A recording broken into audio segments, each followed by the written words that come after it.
woke up with you next to me. Last night it felt so heavenly, so heavenly. Amis de Pipo TV, donc c'est parti pour le JT du dimanche 22 octobre. Voilà. Et on voulait commencer cette vidéo par vous dire de vous abonner. Déjà, vous abonnez pas. Et surtout, de s'excuser pour la semaine dernière. Ingénieur, tu peux t'excuser. On t'entend pas. Non, de toute façon, on t'entend pas. Non, il est muet, hein, il est sourd et muet. Oui. Et donc, voilà. Hein, c'est lui qui nous a proposé la vidéo sur le dragon de Komodo qui mange une chèvre. Voilà, bravo. Grâce à toi, j'ai perdu des abonnés. Faut le savoir. Les gens, ils n'étaient pas contents. Tu m'étonnes. Non, mais t'as vu l'horreur de la vidéo que tu nous as présenté. Hein? Et toi, ça te fait marrer. Toi? Bah, pour moi, t'es un malade. Voilà. Hein, voilà. Les gens, ils ont été... Il y a des gens qui n'ont pas été contents du tout. Hein. Bah, ça, c'est normal. En plus, peut-être que les gens, ils pensaient aussi que les Véran, là, c'est vrai qu'il y a le Véran de Komodo, il a fait un peu comme le gouvernement. Vous savez que la GIRC à Arco, là, hop, ils ont piqué le pognon. Lui, il a fait pareil avec la chèvre. Alors peut-être qu'il y a des gens qui pensaient que, bon, les dragons de Komodo, c'était vegan. Non, apparemment, non. D'ailleurs, peut-être même que la chèvre a pensé aussi que c'était vegan. Voilà, donc voilà, donc on est très déçus de ce qui s'est passé, mais évidemment, moi j'y suis pour rien, hein. C'est l'ingénieur qui m'a proposé ce truc-là, et je sais pas, voilà. Pareil pour la musique d'intro, hein. Les gens n'ont pas apprécié, c'était du bruit, hein. Ça hurlait, ça criait, et voilà, et les gens étaient incommodés, hein. Tu viens là le dimanche, paisiblement, voilà, pour regarder une vidéo agréable, et là, tu te manges une chèvre sur du hard rock, non, ça va pas. Non, pas du tout. Voilà, on s'excuse encore, et ça ne se reproduira pas, hein. Ça c'est sûr, j'espère. Pas cette semaine, une autre semaine peut-être, j'en sais rien, mais là non, cette semaine ça ne se reproduira pas. Voilà. Allez, c'est parti pour le JT, vraiment. Alors, voilà, des brèves, en parlant de chèvres, la première, c'était, hein, vous avez vu, hein, donc, dans les Alpes-Maritimes, des chèvres sauvages abattues pour éviter des chutes de pierres sur des cours de tennis. Alors, en France, on n'a pas de dragon de Komodo, mais on a des idées, et, voilà, et nous, les chèvres, on les dégomme directement, voilà.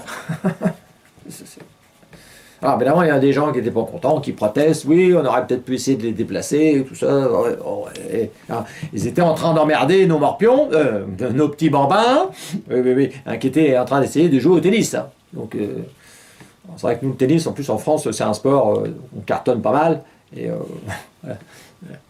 Bon, c'est pas des chefs qui vont nous faire chier. Enfin voilà, voilà. Bon, on va arrêter avec on va pas faire des news sur les chefs toutes les semaines quand même. Hein. Et ça commence à suffire. Allez, ok.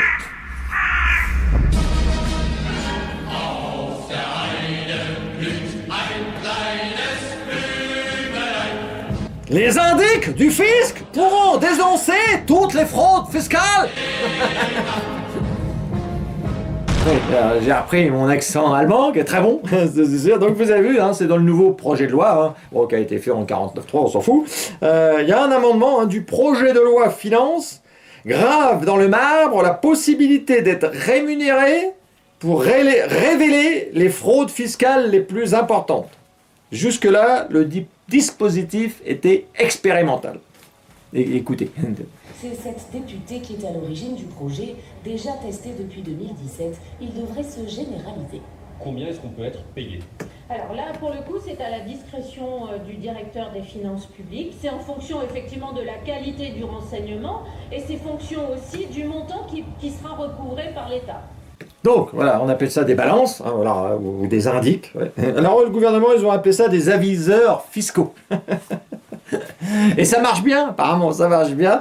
Donc, ils ont gravé ça dans le marbre, évidemment, pour que c'était en test, mais là, maintenant... Mais c'est vrai que la France, au niveau de la délation, on a toujours été très bon, hein, déjà pendant la guerre. Ah ben ça, franchement, les Français ont été très forts, très bons. Là, on l'avait vu dernièrement avec le Covid. Ah, ça avait bien marché, ça dénonçait pas mal. Ça. Et là, ils ont recommencé, donc ils se sont dit là, bravo, je retrouve bien nos Français. Aïe, aïe. Je me suis passé la jambe dans la chaise, la nouvelle chaise. Bravo à vous. Voilà. C'est la grande fierté de la France. Je crois qu'on est numéro 1 au niveau de la délation. Donc ça, c'est bien. Allez, on termine ce petit sujet. Alors, erreur d'aiguillage, ouais, vous avez vu, donc, un TGV Bruxelles-Strasbourg conduit des des eurodéputés à Disneyland Paris. Le cheminot s'est trompé. Je vais pas critiquer les cheminots parce que mon fils est cheminot, puis dès que je dis un truc c'est les cheminots, il est pas content. Alors là, bon, il y a une petite erreur, mais c'est rien, d'aiguillage, ça aurait pu peut-être... mais ils sont partis directement à Disneyland Paris. Remarquez peut-être qu'ils les ont pris aussi pour des Mickey. Donc ils se sont dit, ils rentrent chez eux, quelque part. Remarquez, si vous pouvez rester là-bas, c'est là qu'ils feraient le meilleur boulot. Qu'ils fassent les chiottes, et puis voilà. Ça sera aussi bien, c'est sûr. Là, c'est tout. Alors là, électricité, attention, pour ceux qui ne l'ont pas vu, celle-là, elle est belle. Celle-là, elle est belle. C'est le gouvernement, en collaboration avec Enedis, va lancer dès cet hiver une expérimentation auprès de 200 000 foyers pour limiter pendant quelques heures la puissance de leur consommation électrique. Alors les complotistes, vous en avez parlé, attention Linky, ça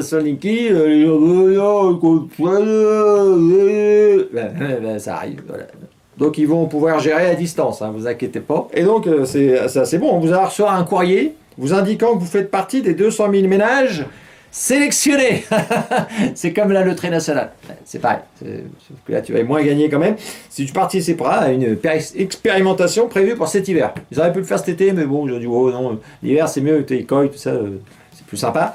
Voilà. Là, le compteur Linky, au moins, il sert. Ça va pouvoir le gérer à distance, et ça, c'est beau. Eh oui, voilà. Alors ça c'est l'électricité, après viendra l'eau évidemment, après une fois qu'on n'aura plus d'argent liquide, l'espèce, ça ils vont le supprimer aussi, ils feront ce qu'ils voudront de vous, pour ceux qui n'ont pas compris, le futur s'annonce pas mal quand même, Voilà, c'est tout, ça ne sert à rien d'aller plus loin, on a tout dit, je pense. Bon. Alors là, c'est Olivier Faure. Alors, au moment où je vous lis le truc, en fait, je crois que c'est déjà fait, parce que j'ai tourné de bonne heure cette année, cette semaine plutôt. Il veut quitter la NUPES. Voilà, donc apparemment, c'est fait. J'ai cru voir, j'ai cru comprendre. Donc, il a dit, je proposerai aux socialistes un moratoire. Écoutez-le. C'est une rupture, oui ou non? Il y a aujourd'hui, moi je proposerai ce soir aux socialistes un moratoire. Tant que nous n'avons pas réussi à obtenir une clarification, eh bien, que nous ne participions plus aux travaux de l'intergroupe de la NUPES. Bon, il faut savoir que les socialistes ne sont plus que 3, donc c'est un moratoire qui va aller assez vite, mais bon voilà, et je crois que ça y est, c'est fait. Le moment où je le dis, je crois que ça y est, c'est fait, ils sont partis, ils se sont dit, le conflit israélo-palestinien, ça a fait pas mal de dégâts. Voilà, c'est ça qu'on peut se dire. Alors, c'est vrai que moi, jusqu'à présent, j'en ai pas parlé, là j'ai décidé, je vais en dire un mot quand même, je vais donner mon avis, voilà, parce que tout le monde, c'est normal, tout le monde donne son avis. J'ai vu, pratiquement maintenant, ça commence. Et Pipo TV, on se doit, il faut qu'on porte nos couilles, comme on dit. Même si moi, je suis monté assez fin, c'est pas très lourd. Donc, là, mais voilà. Donc allez, je me lance. Donc, ce que j'avais dit que je dirais, là, j'avais dit non, je plaisante. Non, je plaisante. Mais non. Non, par contre, je vais juste faire une petite parenthèse. Ça, c'est à part, parce que ça me fait marrer. Là, j'avais juste le titre à lire et puis je vais baragouiner, comme on dit en Normandie. C'est vrai que il y a quelques-uns où on leur reproche de rien dire. Par exemple, on va prendre les deux plus maltraités en ce moment, c'est Mbappé et Omar Sy, voilà, ces deux-là. Et c'est vrai qu'il y en a qui les défendent en disant bah oui, non, mais c'est pas parce que c'est des artistes ou des sportifs qu'ils doivent donner leur avis, laissez-les un peu, ils font ce qu'ils veulent. Oui, mais le problème, c'est que ces deux couillons, c'est qu'ils donnent leur avis à tout bout de champ sur tous les sujets. Voilà. Ça y va les tweets. Donc évidemment, là à un moment il y a un tweet à faire sur un sujet un peu plus gênant, là du coup on les entend pas. Donc évidemment c'est gênant. Le mec qui ferme sa gueule en permanence, tu lui dis rien, tu lui dis tu fermes ta gueule comme d'habitude. Mais là, quand tu fais le malin, là, je suis désolé. Moi aussi j'attends un tweet d'Mbappé, puisque d'habitude il ouvre sa gueule. Donc voilà. Moi je l'ouvre pas. Moi je reste avec mes. En plus moi mes cerises, quand ils sont froides, mais c'est un cas, c'est. Ils se rétractent, des fois je regarde, je dis merde, je les cherche. Bon, c'est tout.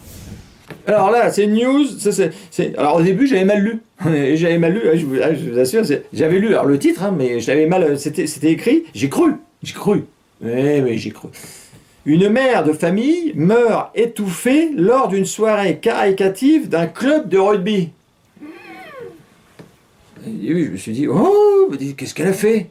Ouais, je me suis dit, bon, ça y est, ça se trouve, elle est rentrée dans le vestiaire des joueurs, bon, tu sais, t'as picolé un peu, tu t'amuses, la fête.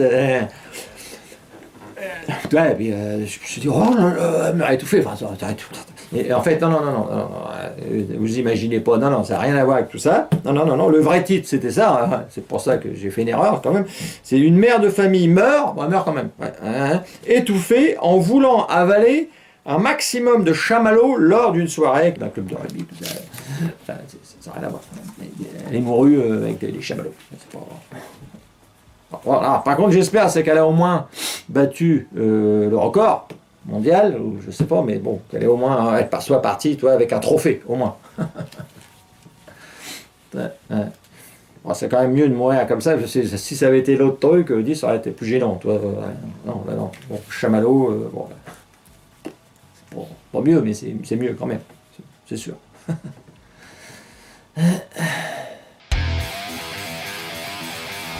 Alors là, on se retrouve avec Gabriel Attal. Et à ce moment, il est à l'affiche. Et puis là, il nous propose des mesures pour l'école. Ouais, parce que maintenant, ça y est, il y a des morts à l'école. Ouais. Alors c'est vrai qu'il y en a qui te disent depuis 20 ans, 30 ans, faites attention, il se passe des choses, tout ça. Mais, non, et là, lui, il trouve ça bizarre d'un seul coup. Hein. Bon, écoutez ce qu'il a dit. Là, pour la... Vas-y, agis. L'école, ça doit rester un sanctuaire. Ça veut dire qu'on doit toujours être plus en sécurité à l'intérieur qu'à l'extérieur de l'école.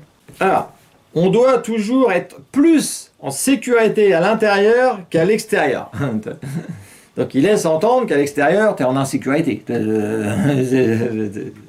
il l'a remarqué. C'est vrai que... Et donc tu peux, mettons, te faire égorger à l'extérieur, mais pas à l'intérieur. Voilà. À l'intérieur, tu peux te faire poignarder, voilà, à la rigueur, mais pas te faire égorger. C'est ça. Voilà. Faut quand même toujours. Ouais, c'est ce qu'il veut dire. Ouais. Alors, par exemple, pour la sécurité des élèves, qu'est-ce qu'on fait? Écoutez. De ce point de vue-là, il y a eu des progrès ces dernières années, notamment depuis 2015. Tous les établissements ont maintenant un plan de mise en sûreté. C'est vrai que pour la sécurité des élèves, maintenant, il y a quand même des portiques, des vigiles, de la vidéosurveillance. Tout ça, c'est super. Mais lui, qu'est-ce qu'il en dit, lui? Vas-y. Il y a plein de pistes, de solutions qui sont sur la table, où il y a des portiques, il y a des établissements où il y a davantage de vigiles, d'autres qui utilisent la vidéosurveillance. Il n'y a aucun tabou sur le sujet, le seul tabou, c'est de ne pas avancer. Donc, il n'y a pas de tabou, le seul tabou, c'est de ne pas avancer. Voilà. C'est avancer, ça veut dire que là, on peut projeter maintenant, par exemple, de mettre des miradors, voilà, ça ce serait bien, des grillages électrifiés, même des mines. Là, tu mets des mines antipersonnelles si jamais des gens veulent rentrer. Enfin, voilà, il ne faut pas hésiter, c'est ça. Hein, il faut qu'on protège nos bambins, ça c'est sûr. Enfin, alors, tout ça c'est bien, c'est sûr, mais toi ça me fait penser un peu, c'est comme si tu allais chez le médecin, et puis tu dis au médecin, j'ai la diarrhée. Et puis il te disait, vous avez qu'à mettre des couches. Et tu disais, ouais, non, toi c'est peut-être grave, je préfère me soigner. Non, pour l'instant, non, on laisse comme ça. On te met une couche et ce sera suffisant. Ouais. Et même Wauquiez, il peut aller plus loin encore, lui il a dit, il a fait une belle proposition, il a dit, Auvergne, face au terrorisme, Wauquiez veut la reconnaissance faciale autour des lycées. Voilà, la reconnaissance faciale. Pendant le Covid, déjà on en parlait, ça leur plaît, tout ça. C'est vrai que, pour eux, c'est vrai que pour tous ces démocrates, la Chine reste quand même, j'ai l'impression, le sommet, quoi. Ah oui, au niveau de tout ça, c'est l'exemple. C'est l'exemple à suivre et ça a l'air de bien leur plaire quand même. Ça va être bien, oui. Comme ça, on sera protégé. Voilà. Oui. Il a raison. Hein, avec toi, la reconnaissance faciale avec la gueule que t'as, je sais même pas si elle fonctionnerait.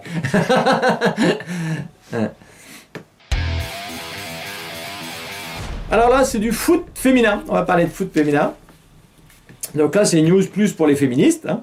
Alors pour moi aussi, voilà, parce que je suis féministe. Donc voilà. Oui, alors il faut le savoir. Hein, le Pipo TV, hein, on est chaîne féministe, ça c'est sûr. Hein, 100% certifié. On a le logo, on a tout. Voilà. Oui, comme avec le complotisme. Voilà, nous, on est féministes et complotistes, athlétisme. Donc, c'est vrai que les féministes, nous les féministes, on se demande souvent pourquoi les femmes au football, ils sont moins payés que les hommes.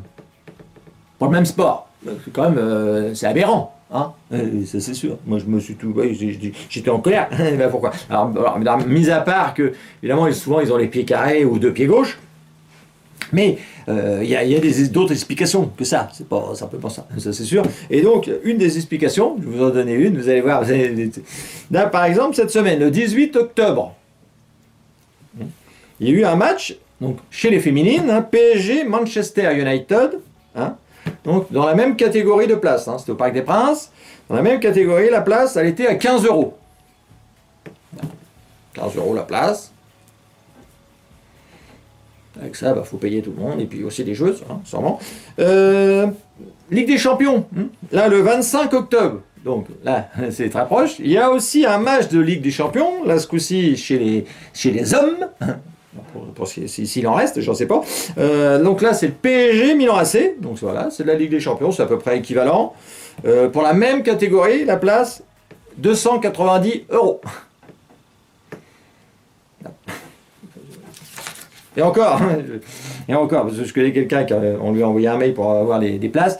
On lui donnait une place à 15, il payait 15 balles, on lui donnait 6 places gratuites. C'était pour un peu fournir un peu le. Tu vois. Donc voilà.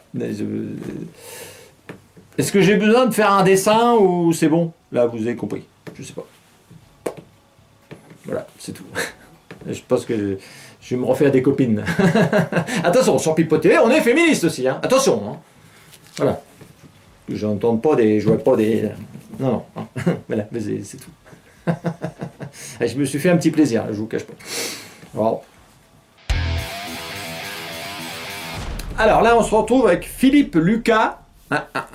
Donc là, il a fait une belle déclaration. Là, il était chez Jordan Deluxe, hein, Deluxe de Pacotille, même plutôt, comme je disais. C'est vrai qu'en ce moment, je le présente pas mal. Et là, il nous a expliqué, parce qu'il travaillait à France Télévisions, hein, en tant que présentateur pour la natation. Il nous a dit combien il gagnait. Et c'est là qu'on voit que oui, voilà, c'est assez miséreux. Écoutez-le. En effet, vous avez commenté les championnats du monde de natation en 2015 avec Alexandre Boyon. C'était un bon moment, ça, Philippe? Moi, ça me faisait chier de faire ça. Mais moi, c'était pas mon truc, quoi. Voilà. Alors, c'était quoi? C'était pour l'argent? Bah non, j'ai gagné 2 francs 6 sous. Tu connais les mecs qui gagnent de l'argent à France Télévisions, toi? Mais c'est payé combien, ça, un truc comme ça? C'est quoi, c'est... Bon, honnêtement, je sais pas, 25 000 €, je crois, la semaine, un truc comme ça. Mais c'est rien, ça? Bon, déjà, il parle comme ton arrière-grand-mère, ça c'est clair. Et puis voilà, donc, je gagnais 2 francs 6 sous. 25 000 € la semaine. Oh le con! Ouais, le con! Le pauvre con, surtout. Et c'est là qu'on voit, c'est un peu une analyse qu'on peut faire, c'est que c'est vrai que la javel, ça te bouffe les neurones. Tu vois. Trop de piscine, surtout quand t'es pas trop au départ. Si t'en as pas trop, tu vois, quelques années après, tu dis de la merde. Voilà, tout simplement. Et c'est ça, c'est l'explication, elle est là, je pense. Voilà, c'est tout. Bah oui, quand même. Merde! Voilà, ce JT, il est terminé. Ça m'a fait plaisir d'avoir un petit peu plus de news que la semaine dernière. Donc, n'oubliez pas de vous abonner, Facebook, YouTube, tout ça, les messages, la cloche, tout ce que je dis pas d'habitude, mais on me dit, il faut que tu le dises. Là, je le dis, n'oubliez pas. C'est important, si vous voulez que Pipote TV monte encore. Ouais. On n'est pas très haut, hein. On n'arrive pas à monter. Je plais pas à certaines personnes, ça c'est sûr, c'est officiel. Donc bon, j'espère que ce JT il a été bon, j'espère qu'il vous a fait marrer surtout, parce que c'est vrai que même si j'ai trouvé un petit peu plus de choses, c'est dur quand même. Je vous cache pas que il y a des sujets qui commencent ça nous saoule un peu. C'est fou. Ouais, c'est fou. Voilà, allez, bon, encore 1000 excuses pour la semaine dernière, la biquette, mais apparemment, bon, je vous l'avais pas dit, mais apparemment, il a mal digéré, elle était repartie, à un moment, elle chantait derrière un arbre, tout ça, il y a des gens qui l'ont vu, ouais, elle faisait, ça. Ouais. Elle voulait se faire vacciner, apparemment, comme la vidéo sur l'italien. Pareil. Allez, terminé, on arrête de dire des conneries. La vaccination, je voulais en parler, mais non, ça prend pas. Hein. On en parlera la prochaine.